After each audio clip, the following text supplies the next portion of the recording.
देखो तापीय प्रसार बच्चों क्या होता है, कोई वस्तु है उसकी विमाएँ होती हैं उसकी लंबाई, क्षेत्रफल और आयतन। यानी एक तो होती है उसकी लंबाई, एक होती है क्षेत्रफल और एक होता है आयतन। इसका जो मीनिंग है वो ये है कि कुछ वस्तुओं की लंबाई बढ़ती है, कुछ वस्तुओं का क्षेत्रफल बढ़ता है और कुछ वस्तुओं का आयतन बढ़ जाता है। तो इनमें जब वृद्धि होती है यानी किसी वस्तु को आपने टेम्परेचर दिया और टेम्परेचर देने से उसकी विमा मतलब यहाँ लंबाई, क्षेत्रफल और आयतन है में वृद्धि हो जाती है, तो उसे हम बच्चों क्या कहते हैं, उसे हम तापीय प्रसार कहते हैं। या आप किसी बुक्स में ये भी लिखा होगा उसमें प्रसार, तब भी कोई दिक्कत नहीं है, उसमें प्रसार और तापीय प्रसार लगभग सेम होते हैं, लेकिन इसके लिए आपको पहला वाला वीडियो देखना होगा। तो बच्चों ये होगी डेफिनेशन कि अगर किसी वस्तु की लंबाई या क्षेत्रफल या आयतन में अगर वृद्धि होती है ताप देने पर, तो उसे हम क्या कहते हैं, तापीय प्रसार कहते हैं। सामान्य उदाहरणों की बात करें बच्चों, जो आप दैनिक जीवन में देखते हो कि दो रेल की जो पटरियाँ होती हैं उनके मध्य कुछ रिक्त स्थान स्पेस छोड़ा जाता है ताकि गर्मी में प्रसार होने पर ये मुड़ न जाए, बिल्कुल टाइट हो और जब प्रसार होगा तो वो मुड़ जाती हैं। अगर स्पेस पहले से होगा तो वो उस जगह को कवर कर लेती हैं और रेलगाड़ी वहाँ से आसानी से गुजर जाती है। गर्मी में बिजली या टेलीफोन के खंभों के मध्य तारों को ढीला छोड़ा जाता है, क्योंकि क्यों करते हैं ऐसा, क्योंकि जब सर्दी आएगी ना तो तार क्या होंगे, संकुचित होंगे तो वो ऊपर की ओर उठेंगे, तो उनमें अतिरिक्त खिंचाव उत्पन्न नहीं होगा, उनको पहले से स्पेस मिल जाएगा, अदरवाइज तार टूटने का चांस ज़्यादा होता है। ये देखिए बच्चों, इस चित्र को आप ध्यान से देखिए। हम इसके अंदर जैसे फर्स्ट जो है बात कर रहे हैं कि किसी छड़ है, एक रोड है, उस रोड की जो लंबाई आप देख रहे हैं, ठीक है, इस लंबाई को बढ़ाया गया है। देखिए आप पहले इसको यहाँ तक देख पा रहे हैं और अब देखो ये इधर बढ़ गई और ये इधर बढ़ गई, तो लंबाई में क्या हो गया, प्रसार हो गया। तो तापीय प्रसार वस्तु की लंबाई में होता है, ठीक है। फिर दूसरा जो है वो उसके क्षेत्रफल में होता है। देखो ये एक सरफेस है, एक सतह आपको दिखाई दे रही है, इस सतह को आप देखिए, इस सतह को क्या हो गया, समान दिशाओं में ये प्रसार हो गया। अच्छा ये इसको बोलते हैं क्षेत्रफल प्रसार, यानी समान दिशाओं में प्रसार हो गया। फिर देखिए बच्चों ये है आयतन प्रसार, ये तीसरा प्रसार है आयतन कि कोई वस्तु कितना स्थान घेरती है। तो जैसे आपको घन आकार दिखाई दे रहा है तो ये हर दिशा में समान जाएगा, इधर भी जाएगा, यहाँ भी इसी प्रकार इधर आ जाएगा, यहाँ भी होगा, इधर भी होगा, एक इसके पीछे की तरफ, यानी ये होगा आयतन में। तो बच्चों जो तापीय प्रसार है मैंने आपको बताया कि लंबाई, ये लीजिए लंबाई के लिए, क्षेत्रफल ये क्षेत्रफल के लिए और ये आयतन के लिए, इन तीनों में किस प्रकार से होता है इसके लिए जो मैथमेटिक इक्वेशंस होती हैं उनका आज हम आगे अध्ययन करेंगे। और ये जो पिक्चर्स है ये आप उनके टॉपिक वाइज लगाना, जैसे ये फर्स्ट हो जाएगा आपका लंबाई के लिए, ये हो जाएगा क्षेत्रफल के लिए और ये आयतन के लिए। लेकिन हमने तीनों प्रसारों को एक साथ समझने के लिए इन तीनों को यहाँ एक साथ लिया है। लंबाई में प्रसार के बारे में हम क्या करेंगे, इसमें बात करते हैं। सबसे पहले जो प्रसार है उसको हम कहते हैं रेखीय प्रसार। तो बच्चों क्या होता है, अगर किसी वस्तु की ताप देने पर लंबाई में अगर परिवर्तन हो गया तो उसे हम क्या कहते हैं, रेखीय प्रसार। कई जगह से अनुदैर्ध्य प्रसार भी कहा गया है, तो अनुदैर्ध्य शब्द हमेशा लंबाई के अनुदिश ही आता है, तो यहाँ ये हो गया रेखीय प्रसार। ये कब आया, ताप देने पर। तो वस्तु के ताप में हमने क्या की, वृद्धि की, और वृद्धि होने पर बच्चों वस्तु की लंबाई में प्रसार को हम क्या कहते हैं, रेखीय प्रसार कहते हैं, ठीक है। फिर बच्चों देखो, माना किसी ठोस छड़ के लिए, मैथमेटिक इक्वेशन के लिए, कि हमने ठोस छड़ के लिए ताप में वृद्धि की डेल्टा टी। जैसे पहले ताप मान लीजिए 0 था, बाद में हमने कर दिया टी, तो डेल्टा टी की तो लंबाई में बच्चों क्या होगी, वृद्धि होगी, डेल्टा एल होगी। अब सीधी सी बात मैं आपको बता दूं, अगर किसी वस्तु में चेंज होता है तो आपको क्या पता कि उसमें चेंज हुआ है, तो आप कहेंगे कि हमने उस वस्तु को पहले देखा हुआ था। अगर आपने किसी वस्तु को पहले से देखा हुआ है और फिर आप उसको कुछ समय बाद देखते हो, अगर उसमें कुछ चेंज होता है तब आपको दिमाग में आता है कि हाँ पहले तो ये ऐसी नहीं थी। तो इसलिए ध्यान रखना बच्चों कि जो लंबाई में परिवर्तन होता है ना, वो प्रारंभिक लंबाई के क्या होता है, समानुपाती होता है कि प्रारंभ में लंबाई कितनी थी। तो डेल्टा एल समानुपाती एल नॉट, समीकरण नंबर 1। दूसरी बात, आपने ऐसा क्या किया कि वो परिवर्तन हुआ, भाई हमने डेल्टा टी दिया, डेल्टा टी मतलब ताप दिया, और ताप देने से क्या हो गया, इसमें परिवर्तन हो गया। तो दूसरा पॉइंट हो जाएगा बच्चों, लंबाई में परिवर्तन तापांतर डेल्टा टी के समानुपाती होता है, और डेल्टा एल समानुपाती डेल्टा टी समीकरण नंबर 2 हो गया। समझिए बच्चों आप। अब इन दोनों पॉइंट्स को एक साथ लिखना है, जो लिखते हैं समीकरण 1 व 2 से डेल्टा एल समानुपाती है बच्चों एल नॉट डेल्टा टी के, दोनों एक साथ आ गए। अब बच्चों ये जो है ना समानुपाती निशान, इसे यहाँ से हटा दो, ठीक है, इसको हटा देते हैं तो यहाँ आ जाएगा बराबर का निशान और आगे आ जाएगा एक नियतांक अल्फा, जिसे हम कहते हैं रेखीय प्रसार गुणांक। आगे इसके बारे में लिखा जाएगा, रेखीय प्रसार गुणांक कहते हैं। लेकिन बच्चों अगर हम ये माने कि जो प्रारंभिक जो डेल्टा एल से हमारे कन्फ्यूजन है, तो इसके लिए हमने क्या किया कि प्रारंभिक ताप T1 पर लंबाई मान ली L1 और T2 के लिए हमने मान ली L2। इससे ये होगा कि जो डेल्टा एल है उसको आप पढ़ेंगे L2 माइनस L1, ठीक है, और जो डेल्टा टी है इसको आप पढ़ेंगे T2 माइनस T1। जब न्यूमेरिकल्स हम सोल्व करते हैं तो वहाँ वैल्यूज इनकी दी होती हैं।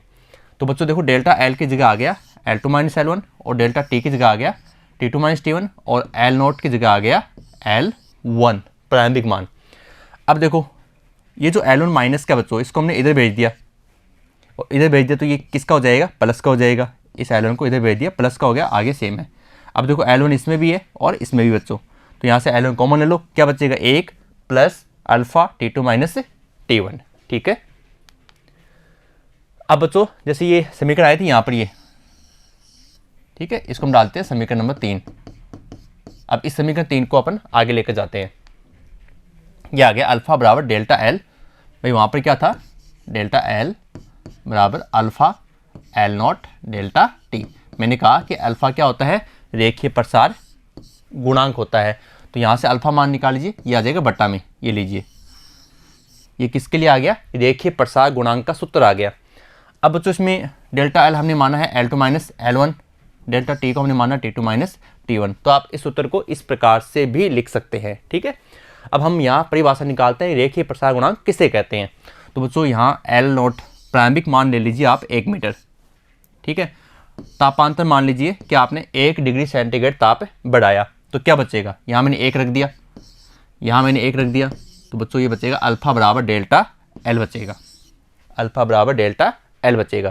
तो परिभाषा क्या बनेगी कि 1 मीटर लंबाई की छड़ है, ताप वृद्धि कितनी है 1 डिग्री सेंटीग्रेड है, तो लंबाई में जो प्रसार होगा वो किसके बराबर होगा, रेखीय प्रसार गुणांक के बराबर होगा। जो लिखते हैं कि अतः 1 मीटर लंबाई की चालक छड़ को 1 डिग्री सेंटीग्रेड ताप देने पर छड़ की लंबाई में जो वृद्धि होती है वो क्या होती है बच्चों, रेखीय प्रसार गुणांक के कहलाती है, ठीक है बच्चों। अब बच्चों इसकी कुछ खास बातें हैं कि रेखीय प्रसार गुणांक का जो मात्रक होता है वो होता है केल्विन इन्वर्स होता है, ठीक है। कैसे हुआ बात करते हैं। लंबाई का मात्रक लंबाई के मात्रक को कट कर देगा, बच गया 1 डेल्टा टी। ताप 1 टी, टी का क्या होता है केल्विन, तो 1 केल्विन, केल्विन जाएगा ऊपर, क्या बचेगा केल्विन इन्वर्स, यानी एक घात ऊपर जाएगी तो माइनस की 1 हो जाएगी, तो हम उसको बोलेंगे केल्विन इन्वर्स होता है, ठीक है। फिर बच्चों रेखीय प्रसार धातुओं में सर्वाधिक होता है, कि सर्वाधिक प्रसार निम्न में से होता है, तो आप रखना ऑप्शन में धातुओं को, ठीक है। सबसे ज़्यादा किसका प्रसार होता है, धातुओं का। ये धातुओं का एक अभिलाक्षणिक गुण ही होता है कि उनको ताप देने पर उनकी लंबाई में क्या होती है बच्चों, वृद्धि होती है। और समान ताप वृद्धि पर तांबा और कांच, अब तांबा और कांच में किसका ज़्यादा बढ़ेगा, तांबे का, क्योंकि तांबा क्या है धातु है, तो तांबे और कांच की तुलना में 5 गुना अधिक प्रसार होता है। किसमें, तांबे में। किसकी तुलना में, कांच की तुलना में। कितना अधिक होता है, 5 गुना अधिक प्रसार होता है। ये बच्चों कुछ मान है सारणी के अंदर, आप स्पेशली धातु के बारे में देख रहे हैं तो धातुओं के मान आप इसमें जरूर ध्यान में रखें कि किस प्रकार से किसका मान कितना है। तो ये अल्फा के मान हो गए, ठीक है बच्चों। ये हमारा पहला प्रसार हो गया लंबाई प्रसार। अब दूसरा जो है वो है क्षेत्रीय प्रसार, यानी किसी पृष्ठ यानी उसके आकार में, पृष्ठ के आकार में होगा। तो किसी वस्तु को ताप देना, फर्स्ट कंडीशन ताप जरूर देना है, बिना ताप आप ये मत सोचना कि प्रसार हो जाएगा, क्योंकि गर्मी में जब प्रसार होता है तो गर्मी में क्या होता है, सूर्य का तापमान बहुत ज़्यादा बढ़ जाता है, जिससे हमारे गर्मी पड़ती है और गर्मी से जो वस्तु होती है वो क्या होती है, फैलने लग जाती हैं। ताप देने पर वस्तु के क्षेत्रफल में प्रसार को हम क्या कहते हैं बच्चों, क्षेत्रीय प्रसार कहते हैं। बच्चों किसी ठोस द्रव्यमान वस्तु के ताप में हम मानते हैं डेल्टा टी वृद्धि कर रहे हैं, कितनी वृद्धि की, डेल्टा टी की है। बच्चों क्षेत्रफल में जो वृद्धि है वो हमें निकालनी है। तो बच्चों क्षेत्रफल में वृद्धि मान लेते हैं डेल्टा ए, डेल्टा ए। जैसे लंबाई में हमने मान डेल्टा एल, वैसे यहाँ मान लेंगे डेल्टा ए मान लेंगे। तो बच्चों ये जो फिर से वही बात है, कि परिवर्तन हुआ, कैसे पता चला? हमने उस वस्तु को पहले देखा था, मतलब उसका प्रारंभिक क्षेत्रफल, फिर आपने उसमें ऐसा क्या किया कि उसमें वृद्धि हो गई, तो आप कहेंगे हमने उसे ताप दिया डेल्टा टी। तो दोनों पॉइंट हम लिखेंगे, क्षेत्रफल में वृद्धि डेल्टा ए प्रारंभिक क्षेत्रफल की क्या होती है, समानुपाती होती है, क्योंकि हमें पता है पहले उसका मान कितना था। तो डेल्टा ए समानुपाती ए नोट। दूसरा, क्षेत्रफल में वृद्धि डेल्टा ए क्या होती है, तापांतर डेल्टा टी के समानुपाती होती है। तो डेल्टा ए समानुपाती क्या हो गया, डेल्टा टी हो गया। यानी प्रारंभिक क्षेत्रफल कितना है, ए नोट है, उसके समानुपाती है। फिर आपने उसमें कितना ताप बढ़ाया, डेल्टा टी तापांतर, उसकी क्या होती है, ताप वृद्धि के समानुपाती होती है। समीकरण 1 और समीकरण 2 दोनों बराबर रख दीजिए। दोनों समीकरणों से हम निष्कर्ष निकलेगा कि डेल्टा ए समानुपाती होता है ए नोट डेल्टा टी के। अब जब आप इसे बराबर करेंगे तो आपको लेना पड़ेगा नियतांक, और यहाँ नियतांक होता है बीटा। बीटा को हम बोलते हैं क्षेत्रीय प्रसार गुणांक। ठीक है, इसके आगे पढ़ेंगे। फिलहाल इसको आगे लेकर चलते हैं। यदि हम मानते हैं T1 पर क्षेत्रफल कितना है, A1 है, और T2 पर बच्चों कितना है, A2 है, तब आपको क्या करना है, तब आपको डेल्टा A का मान तो रखना है A2 माइनस A1। ठीक है, और डेल्टा T को आपको रखना है T2 माइनस T1। ठीक है बच्चों, अब इसको सोल्व कर लीजिए आप। डेल्टा A की जगह आप करेंगे A2 माइनस A1, और बीटा यहाँ ए नोट की जगह आ जाएगा A1, और डेल्टा टी की जगह आ जाएगा T2 माइनस T1। अब A1 को उधर भेज दीजिए, प्लस का हो जाएगा A1, आगे beta A1 T2 minus T1। अब दोनों में से A1 कॉमन लीजिए, क्या बचेगा, 1 plus beta T2 minus T1। ठीक है, अब बच्चों समीकरण 3 से दोबारा देख लीजिए, समीकरण 3 ये है। ठीक है, समीकरण 3 से डेल्टा ए बराबर क्या है, beta A not delta T. यहाँ से बीटा का मान निकालिए, ये ए नॉट डेल्टा टी जाएगा बट्टा में, यहाँ आ जाएगा delta A upon A not delta T, और यहाँ बीटा क्या हो गया बच्चों, क्षेत्रीय प्रसार गुणांक इसे कहते हैं। अब बात करें इसकी परिभाषा की, परिभाषा क्या होगी। तो अगर हम माने कि ए नॉट का मान बच्चों 1 मीटर स्क्वायर है, और डेल्टा टी ताप में वृद्धि आपने की है 1 डिग्री सेंटीग्रेड, तो बच्चों यहाँ 1 रखना है और यहाँ 1 रखना है, तो क्या बचेगा, बीटा बराबर डेल्टा ए बचेगा। तो परिभाषा क्या हो जाएगी कि 1 मीटर स्क्वायर क्षेत्रफल वाली सतह को अगर आपने ताप में वृद्धि कितनी की है, 1 डिग्री सेंटीग्रेड की है, तो उसके क्षेत्रफल में जितना प्रसार होता है वो क्या होता है, उसका क्षेत्रीय प्रसार गुणांक कहलाता है। तो लिखते हैं इसके बारे में भी कि 1 मीटर स्क्वायर क्षेत्रफल वाली वस्तु का ताप 1 डिग्री सेंटीग्रेड बढ़ाया जाए तो क्षेत्रफल में प्रसार क्षेत्रीय प्रसार गुणांक कहलाता है। ठीक है बच्चों, इसका मात्रक भी वही होता है, कैल्विन इनवर्स माइनस 1, इनवर्स 1 कर दीजिए, होता है। ठीक है बच्चों, ये हो गया आपका क्षेत्रीय प्रसार। अब हम इसमें बात करते हैं आयतन प्रसार की, कि आयतन प्रसार क्या होता है। पहली बात वही ताप देना है कि किसी वस्तु को ताप देने पर, बिना ताप तो कैसे फैलेगी, पर वस्तु के आयतन में प्रसार को हम बच्चों क्या कहते हैं, आयतन प्रसार कहते हैं। अब बच्चों हम ये मान लें कि आयतन पूरा एरिया होता है उसका, जैसे घन की आकृति जो हमने इस प्रारंभ में दिखाई थी आपको, कि माना किसी वस्तु को बाह्य दाब को स्थिर रखकर, बाह्य दाब यानी बाहर से किसी प्रकार का कोई दाब नहीं होना चाहिए, तब उसका टेम्परेचर अगर बढ़ाया जाए डेल्टा टी, ताप वृद्धि करने पर आयतन में वृद्धि डेल्टा वी है, तो फिर से वही बात आ जाएगी कि सबसे पहले डिपेंड करेगा कि प्रारंभ में आयतन कितना था। दूसरी बात, आपने ऐसा क्या किया, हमने डेल्टा टी ताप दिया तो डेल्टा टी ताप भी आएगा। दोनों फैक्टर यहाँ हम करें तो आयतन में वृद्धि डेल्टा वी प्रारंभिक आयतन वी नोट के क्या होती है बच्चों, समानुपाती होती है। तो डेल्टा वी समानुपाती वी नोट हो जाएगा। और दूसरा पॉइंट हो जाएगा कि आयतन में जो वृद्धि है डेल्टा वी, वो तापांतर डेल्टा टी के क्या हो जाएगा, समानुपाती होता है। तो ये लीजिए इसके समानुपाती हो गया, डेल्टा वी समानुपाती डेल्टा टी हो गया। अब दोनों समीकरण आ जाएंगे, समीकरण 1 और समीकरण 2 को एक साथ लीजिए तो ये हो जाएगा डेल्टा वी समानुपाती है वी नोट के और डेल्टा टी के। अब बच्चों से बराबर करेंगे तो यहाँ आ गया नियतांक, नियतांक है यहाँ पर गामा, इस गामा को हम बोलते हैं आयतन प्रसार गुणांक। अगली स्लाइड में पढ़ेंगे इसके बारे में। इससे पहले यदि प्रारंभिक ताप T1 पर आयतन मान लेते हैं V1 और T2 पर हम मान लेते हैं बच्चों V2, तो ये आ जाएगा, यानी डेल्टा V क्या मानना है आपको, V2 माइनस V1, और डेल्टा T आपको मानना है T2 माइनस T1।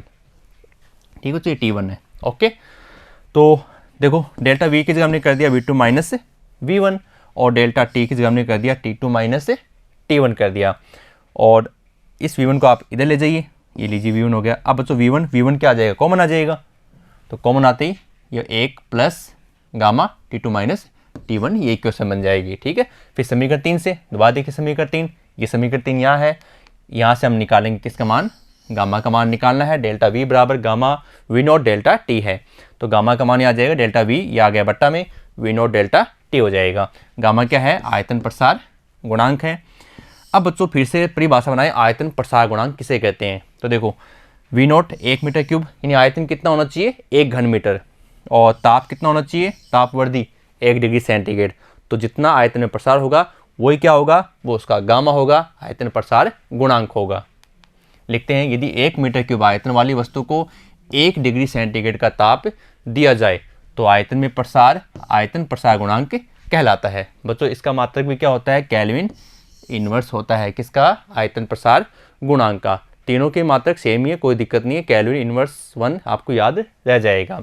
आयतन प्रसार में खास बात होती है कि जो अधिक गलनांक होता है, अधिक गलनांक वाली वस्तुओं के लिए ये क्या होता है, कम होता है। मतलब गलनांक का मतलब क्या होता है, गलना, और अधिक है तो वो आसानी से गलेंगे नहीं, मतलब उनके आयतन में आसानी से परिवर्तन नहीं होगा। दूसरा बच्चों, गैस में ये क्या होता है, सबसे ज़्यादा होता है, क्योंकि गैस के अणु क्या होते हैं, दूर दूर घूमते रहते हैं, और उसके बाद में द्रव्यमान कम है। सबसे कम आपसे प्रश्न बन जाएगा कि सबसे कम कहाँ होता है, अधिक कहाँ होता है, तो आप बताएंगे गैस में आयतन प्रसार गुणांक का मान सर्वाधिक होता है और ठोस में सबसे कम होता है। ठीक है, और गामा का मान बच्चों किस पर डिपेंड नहीं करता, दाब पर निर्भर नहीं करता, क्योंकि डेफिनेशन की शुरुआत में हमने क्या कहा कि बाह्य दाब को स्थिर रखते हुए, तो बाह्य दाब को स्थिर रखते हुए सारी प्रक्रिया संपन्न होती है, आयतन प्रसार गुणांक प्राप्त होता है।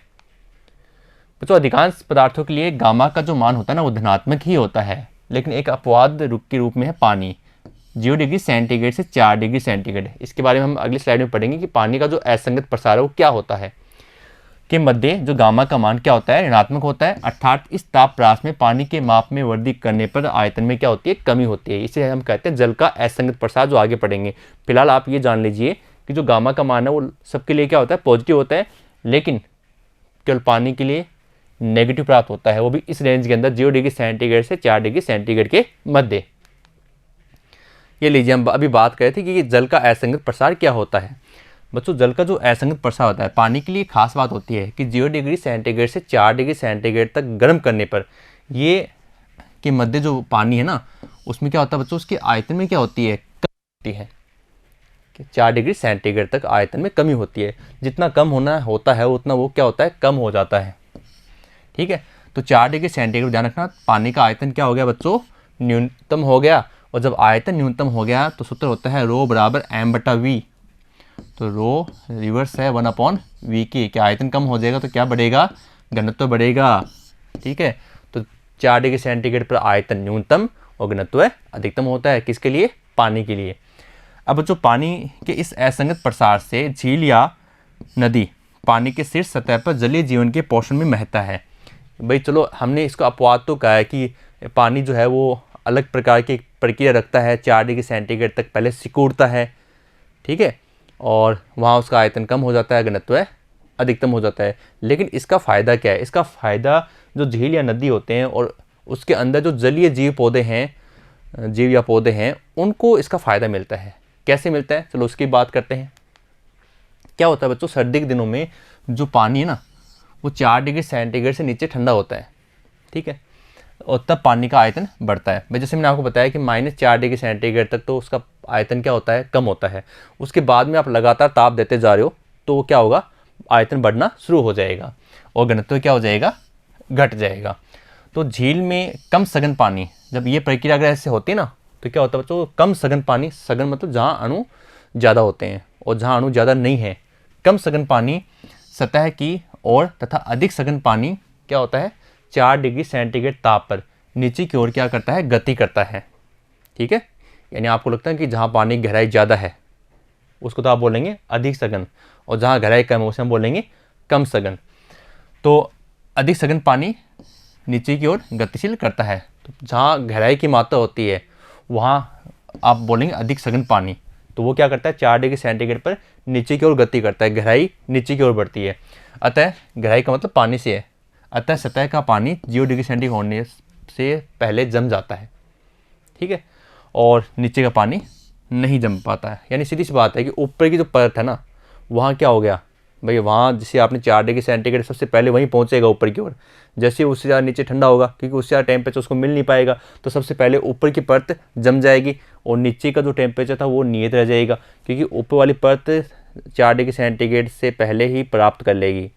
भाई कहने का मतलब क्या है, टेम्परेचर पहले ठंडा ज़्यादा किसका होगा, ऊपर वाली का होगा, तो वो क्या हो जाएगी, वो जम जाएगी, नीचे तक वो पहुँच नहीं पाएगी। इससे क्या होता है, नीचे वाला पानी क्या होता है, हल्का जैसा भी था वो सामान्य बना रहता है, और जो उसके अंदर जलीय जीव हैं या पौधे हैं वो क्या होते हैं, जलीय सुरक्षित रहते हैं। ये बच्चों एक ग्राफ है, जैसे हमने बात की कि 4 डिग्री सेंटीग्रेड पर जो आयतन होता है वो क्या हो जाता है बच्चों, न्यूनतम हो जाता है। ताप में वृद्धि से पानी के आयतन में परिवर्तन का आरेख है, न्यूनतम होता है 4 डिग्री सेंटीग्रेड पर, उसके बाद में बढ़ने लग जाता है। ठीक है, और घनत्व की बात करें तो घनत्व देखो बच्चों 4 डिग्री सेंटीग्रेड पर अधिकतम होता है, उसके बाद में सिकुड़ता है, मतलब कम होने लग जाता है। ठीक है, अब बच्चों एक मैथमेटिक टॉपिक है, आयतन प्रसार गुणांक की गणना करनी है। चलो करते हैं। आदर्श गैस समीकरण जो होती है बच्चों, पीवी बराबर क्या होती है, म्यू आर टी होती है। कई किताबों में आपने शायद ये पढ़ा होगा पीवी बराबर एन आर टी, तो कोई दिक्कत नहीं है, एन यहाँ पर ग्राम मोल होते हैं तो हमने यहाँ पर म्यू मान लिया। ठीक है, अब पी बच्चों क्या है, नियत है, पी नियत है, दाब तो क्या है, नियत है, और अगर ये नियत है तो हम इस वी का क्या करेंगे, अवकलन करेंगे, तो वो अवकलन हो जाएगा P delta V upon delta T बराबर, इधर कर देंगे म्यू आर, तो स्मॉल टी कर लेते हैं, mu R delta T upon delta T. अब जिसके सापेक्ष आप करें वो कट जाएगा यहाँ से, तो ये बचेगा delta we, P delta we बराबर म्यू आर डेल्टा टी, ये बचेगा इतना ही। ठीक है, फिर देखिए आप डेल्टा वी, पी को आप लेते हो बट्टा में, तो म्यू आर बट्टा क्या आ गया, पी आ गया डेल्टा टी हो गया। और इसी समीकरण से आप ये मान निकाल सकते हैं, ये वाला देख लीजिए, म्यू आर टी क्रॉस करके देख लो आप, क्या आएगा, पी वी बराबर म्यू आर टी। ठीक है, अब बच्चों जब ये मान है तो म्यू आर बटा पी की जगह आप लिख सकते हैं वी अपॉन टी लिख दिया, और वी अपॉन टी आपने लिख दिया, तो अब बच्चों इसमें क्या करेंगे, ये जो वी और डेल्टा टी जो ऊपर है इसको इधर ले आओ, बट्टा में पक्षांतर कर दिया इसका, तो ये बट्टा में आ जाएगा, डेल्टा वी बट्टा वी इंटू डेल्टा टी, और बराबर क्या बचेगा, 1 अपॉन टी। ठीक है, अब इस मान को हम आयतन प्रसार गुणांक के सूत्र में रखेंगे, तो रखते हैं, ये लीजिए आयतन प्रसार गुणांक का सूत्र ये है, और डेल्टा वी अपॉन वी की जगह हम रख देंगे delta V upon V, delta T है ना, तो इसकी पूरे की जगह क्या आ जाएगा बच्चों, 1 अपॉन टी आ जाएगा यहाँ से, तो इसका मतलब गामा बराबर क्या हो गया, 1 अपॉन टी। टी क्या है, ताप है। अब ताप के जो मान है वो उसके हिसाब से देखते हैं, आदर्श गैस के लिए 0 डिग्री सेंटीग्रेड पर गामा का मान इस ताप की सहायता से होता है 3.7 गुणा 10⁻³ केल्विन इनवर्स। गैसों के लिए आयतन प्रसार गुणांक बच्चों किस पर डिपेंड करता है, ताप पर डिपेंड करता है। ताप में वृद्धि के साथ ये क्या होता है, कम होता है, और नियत दाब पर और कमरे के ताप पर 27 डिग्री सेंटीग्रेड के लिए अगर निकाला जाए तो इसका मान आता है बच्चों 3300 गुणा 10⁻6 केल्विन इनवर्स से होता है। ठीक है, अब बच्चों एक मैथमेटिक्स टॉपिक है, तीनों जो संबंध हमने पढ़े हैं उनमें आपस में क्या संबंध है, चलो उसकी बात करते हैं। अल्फा बीटा व गामा में संबंध हमें याद होने चाहिए तीनों सूत्र, फर्स्ट लंबाई, सेकंड क्षेत्रफल और थर्ड आयतन। पहले हम बात करते हैं लंबाई की। लंबाई में जो प्रसार है वो कितना है, हम इसके बारे में पढ़ चुके हैं, एल बराबर L not 1 plus alpha delta T. यहाँ जैसे जहाँ पर आपने L2 और L नॉट L1, तो L2 की जगह मान लो L, L1 की जगह मान लो L नॉट। ठीक है, और ऐसे आप इसमें कर लो, A2 की जगह आप कर लेना A, और A1 की जगह आप कर लो A नॉट। ठीक है, तो देखो बच्चों ये दूसरा सूत्र हो गया। अब हम क्या करेंगे, इस सूत्र के अंदर A सेम है, A नॉट क्षेत्रफल क्या होता है, भुजा गुणा भुजा, तो हो गया L स्क्वायर। चलो ये L स्क्वायर तुमने यहाँ रख दिया, A नॉट की जगह आएगा L नॉट स्क्वायर। ठीक है, फिर 1 प्लस, अब बच्चों ये देखो कहाँ से लाए हम, अब हमें क्या करना है, हमें इसमें L का मान रखना है L के पदों में। देखिए बच्चों इसको कैसे करेंगे, A बराबर क्या है, L स्क्वायर ना, तो L स्क्वायर है, तो L का मान तो देखो बच्चों ये, तो ये मान आपको यहाँ रखना पड़ेगा इसी जगह। ठीक है, और इस मान का क्या करना पड़ेगा, स्क्वायर करना पड़ेगा। तो जैसे आप ये मान, ये वाला मान आप यहाँ लेकर आएंगे, तो L नोट का तो जगह L note square 1 plus alpha delta T का होल स्क्वायर, इसको सोल्व कर दीजिए आप, तो L नोट स्क्वायर, अब देखो x प्लस वाई का whole square, X square plus 2xy plus Y square, तो एक्स स्क्वायर 1 हो गया, 2xy 2 गुणा 1 गुणा अल्फा डेल्टा टी, फिर वाई स्क्वायर तो alpha square into delta T square, ये हो गया हमारा सूत्र, X square plus 2xy plus Y square. अब बच्चों क्या करना है इसमें, जो alpha square delta T square है ये मान बहुत कम है और फिर आप इनका स्क्वायर भी कर रहे हो तो ऐसे तुलना में बहुत ही नगण्य मान आपको प्राप्त होंगे, यानी 0.0005 है ऐसे। तो ऐसे केस में उनको क्या करते हैं, नगण्य मानकर छोड़ देते हैं। तो उनको छोड़ दोगे बच्चों तो क्या बचेगा, ये ओनली इतना बचेगा, L note square 1 + 2 alpha delta T. ठीक है, अब बच्चों इसकी तुलना करते हैं भाई, ए बराबर ए नोट 1 + 2 अल्फा डेल्टा टी, और हमारा जो समीकरण था भाई हमने क्या किया यहाँ पर, एल नोट स्क्वायर की जगह क्या कर दिया, ए नोट कर दिया यहाँ पर, लंबाई गुणा लंबाई बराबर उसका क्षेत्रफल ए नोट। अब ये समीकरण है, और जब हमने पढ़ा था इसको, कौन सा, क्षेत्रीय प्रसार पढ़ा था, तब हमने यही क्वेश्चन पढ़ी। अब दोनों के बच्चों आप कर दो तुलना, तो तुलना करोगे तो आप देखोगे बीटा बराबर 2 अल्फा और बाकी सेम है, तो आपका आंसर आ गया बीटा बराबर 2 अल्फा आ गया। यानी क्षेत्रीय प्रसार गुणांक रेखीय प्रसार गुणांक का दुगुना होता है। ठीक है, अब इसमें हम निकालेंगे आयतन प्रसार के लिए, चलो करते हैं। हमें पता है एल बराबर L note 1 + alpha delta T, इसी प्रकार वी का हो गया। हम क्या करेंगे बच्चों, इस वी की जगह क्या रख देंगे, इस वी की जगह हम कर देंगे एल की घात 3। अब एल की घात 3 करोगे तो बच्चों इसका हमें करना होगा क्यूब। ठीक है, तो हम इसका एल का 3 करेंगे तो यहाँ ये हो गया एल की घात 3 बराबर L note 3 1 + alpha delta T का होल क्यूब। अब इसको आप इस सूत्र से सोल्व करेंगे, चलो सोल्व करते हैं। एल नोट क्यूब एक का क्यूब तो एक ही होगा, प्लस 3 गुणा एक्स स्क्वायर, यानी 1 का स्क्वायर 1, फिर वाई का हो जाएगा alpha delta T, plus 3 alpha square delta T square, और इसी प्रकार ये आ गया alpha cube delta T cube. अब बच्चों फिर से जो उस घात के पद हैं उनको नगण्य मानकर छोड़ दीजिए, चलो छोड़ दिया उनको, तो बचेगा ये 1 + 3 अल्फा डेल्टा टी, आगे पद हट गए, और जो समीकरण हमें प्राप्त हुई थी वो इस प्रकार से थी। अब फिर से दोनों समीकरणों की आप कर लीजिए तुलना करोगे तो आप देखोगे गामा की जगह यहाँ है 3 अल्फा।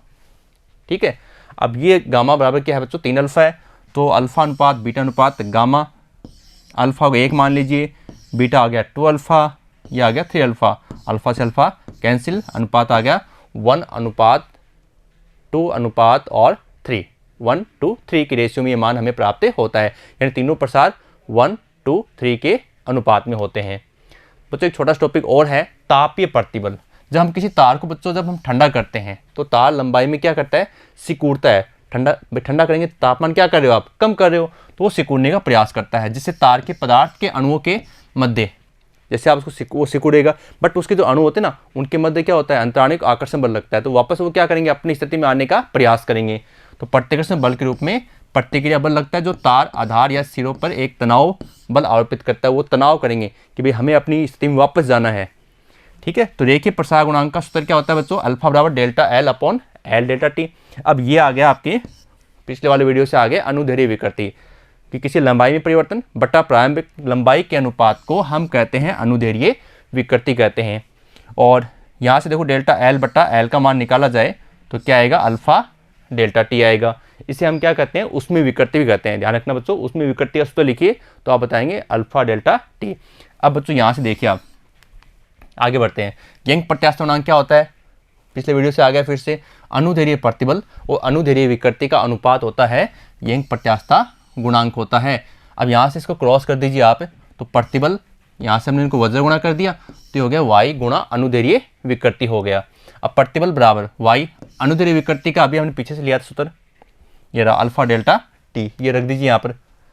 ठीक है, तो बच्चों इससे कहते हैं तापीय प्रतिबल। ठीक है, आप ध्यान रखना, इसे क्या कहते हैं, तापीय प्रतिबल कहते हैं। तो ये हो गया तापीय प्रतिबल। अब हमें पता है इकाई क्षेत्रफल में लगने वाला प्रत्यानयन बल को हम कहते हैं प्रतिबल कहते हैं। इनको आप वज्र गुणा कर दीजिए, इनको आप वज्र गुणा करेंगे तो ये आएगा ए बराबर प्रतिबल गुणा तार का अनुप्रस्थ काट का क्षेत्रफल।